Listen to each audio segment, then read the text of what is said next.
Hello दोस्तों, कैसे हैं आप सभी। सबसे पहले आप सभी को जय श्री राम। जय श्री राम। आप लोग कैसे हैं कमेंट करके हमें जरूर बताएं, क्योंकि हमने आप लोगों से कभी आपका हालचाल नहीं पूछा। आप लोग कमेंट करके जरूर बताएं आप लोग कैसे हैं।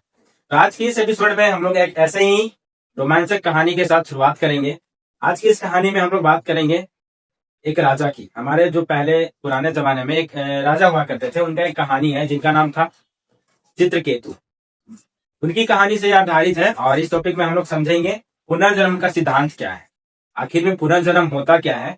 इस उन्हीं की कहानी के माध्यम से इस एपिसोड में आपको पता चलेगा कि आखिर इसका सही मतलब होता क्या है।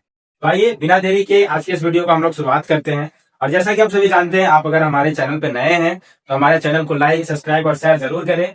और इससे पहले अगर आप लोगों ने हमारा वीडियो देखा, पहाड़ी मंदिर का वीडियो, वो कैसा लगा आप लोगों को, क्योंकि ये थोड़ा सिलेबस से अलग था। सिलेबस था हमारा टॉपिक से अलग था, क्योंकि हम लोग रहने वाले रांची के हैं, तो हमने सोचा एक वीडियो बना दिया जाए। तो बहुत ही प्रसिद्ध मंदिर था। आप लोगों को वीडियो कैसा लगा और उसके बारे में क्या और आपको जानकारी चाहिए वो हमें कमेंट करके जरूर बताएं। तो चलिए इस वीडियो को शुरुआत करते हैं। तो कहानी का आरंभ होता है राजा चित्रकेतु, जिनके पास बहुत धन थे, राज्य भी थे और उनके पास कई रानियां भी थी। लेकिन उनके पास एक ही चीज की कमी थी, उनका कोई पुत्र नहीं था। इस चीज का उनको बहुत अफसोस रहता था। तो राजा ने एक दिन ऋषि अंगिरा के द्वारा एक यज्ञ करवाया और ऋषि अंगिरा ने उन्हें आशीर्वाद दिया कि उनकी जो सबसे प्रिय रानी होगी उनके में से पुत्र का जन्म होगा। और हुआ भी, पुत्र का जन्म हुआ और पूरा महल जो था वो खुशी से झूम भी उठा। लेकिन राजा की जो अन्य रानियां थी और सभी रानियां जो थी वो ईर्ष्या से जल उठी और साजिश रचकर जो बच्चा जन्म लिया था उसे मार डाला। फिर इसके बाद राजा जैसे ही वो खबर सुनते हैं अपने पुत्र की कि अब उनका पुत्र जो है अब इस दुनिया में नहीं रहा, तो राजा और रानी अपने मरे हुए पुत्र को अपने गोद में उठाए हुए निराश होकर वो आपस रो रहे होते हैं। तभी कुछ क्षणों बाद वहां पे अंगिरा ऋषि और नारद मुनि वहां पे प्रकट होते हैं और वो राजन से कहते हैं कि राजन, ये जो शौक है वो व्यर्थ है, क्योंकि ये अब आत्मा जो है वो किसी की नहीं रही है।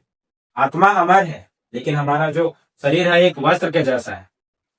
तो कुछ ही क्षणों में ऋषि मुनि और अंगिरा अपने चमत्कार से मित्र बालक की आत्मा को वहां पे प्रकट करते हैं। तो जैसे ही नारद मुनि और ऋषि उन्हें आत्मा को बुलाते हैं और आत्मा से बातचीत करते हैं। आत्मा बोलती है, मैं अपने कर्मों के अनुसार जन्म मृत्यु का चक्र भोग रही हूँ।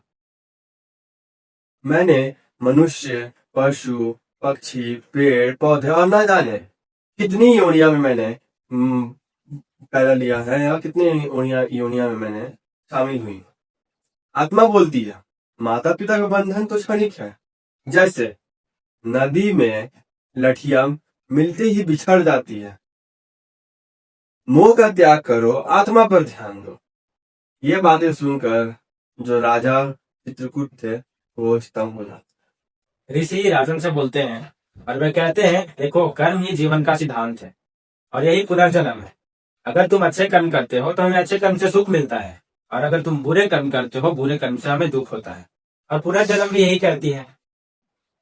वे कहते हैं कि संसार का मोह माया छोड़ो और मौन में लीन हो जाओ, भक्ति भावना में लीन हो जाओ, भगवान में लीन हो जाओ। तो ऋषि अंगिरा और नारद मुनि जो है वो राजन से कहते हैं कि कर्म ही जीवन का सिद्धांत है। अगर हम अच्छे कर्म करते हैं तो अच्छे कर्म से हमें सुख प्राप्त होता है, और अगर बुरे कर्म करते हैं तो बुरे कर्म से हमें सदुख ही मिलता है। राजा को भी ये बात समझ में आ जाती है। नारद कहते हैं कि पुनर्जन्म का भी यही सिद्धांत है। तुम संसार की मोह माया छोड़ो और आध्यात्मिक बन जाओ, तुम परमात्मा में लीन हो जाओ। वे वहां से ओम शांति कहते हैं और वहां से चले जाते हैं। राजा को उनकी बात बहुत ही अच्छे से समझ में आ जाती है और वे शोक मुक्त हो जाते हैं।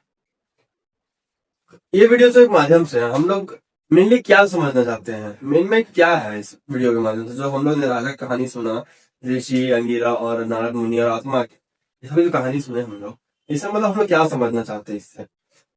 देखिए, मतलब ये है कि हमें अपने कार्य पर ध्यान देना चाहिए, अपने कर्म पर हमें फोकस करना चाहिए, हमें अच्छे कार्य पर जाना चाहिए, अच्छे कार्य करना चाहिए, तभी जाके और हमारा पुनर्जन्म है उसी हिसाब से हम लोग कर्म के अनुसार ही हम लोग पुनर्जन्म भी तय होता है। अगर आप अच्छे कर्म करोगे तो आपको मोक्ष प्राप्त मिलेगी, भगवान में आप लीन हो जाओगे पूरी तरह से। लेकिन अगर आपका कर्म बुरा रहा तो जरूरी नहीं है कि आप इंसान के रूप में ही दोबारा पैदा हो, इंसान के रूप में दोबारा जन्म लिए, नहीं पशु पक्षी किसी में भी आप ले सकते हैं। आपके कर्म के अनुसार आप पर वो आधारित है जीवन मरण का, मृत्यु मोक्ष प्राप्त करना। इसलिए मोह माया त्याग करते रहना चाहिए और मोक्ष की राह पे हमेशा चलते रहना चाहिए और सही राह पे सही कार्य भी करनी चाहिए हमें। इस वीडियो के माध्यम से हम लोगों ने यही सीखा। तो चलिए, इस वीडियो से आपने क्या सीखा आप हमें कमेंट करके जरूर बताएं, ताकि हमें भी समझ में आ सके कि हम जो वीडियो बना रहे हैं उससे आप लोगों को बहुत ही अच्छा ज्ञान मिल रहा है और आप लोग सीख रहे हैं। तो आप लोग हमें कमेंट करके जरूर बताएं कि आपको वीडियो कैसा लगा और आपने इस वीडियो से क्या क्या सीखा। तो चैनल पर बने रहिए हमारे साथ, ऐसे ही और ही अच्छे जानकारी के साथ मैं आपको कई वीडियो लाता रहूंगा। ठीक है, मिलते हैं ऐसे ही एक और एपिसोड के साथ। तब तक के लिए आप सभी को जय श्री राम। जय श्री राम।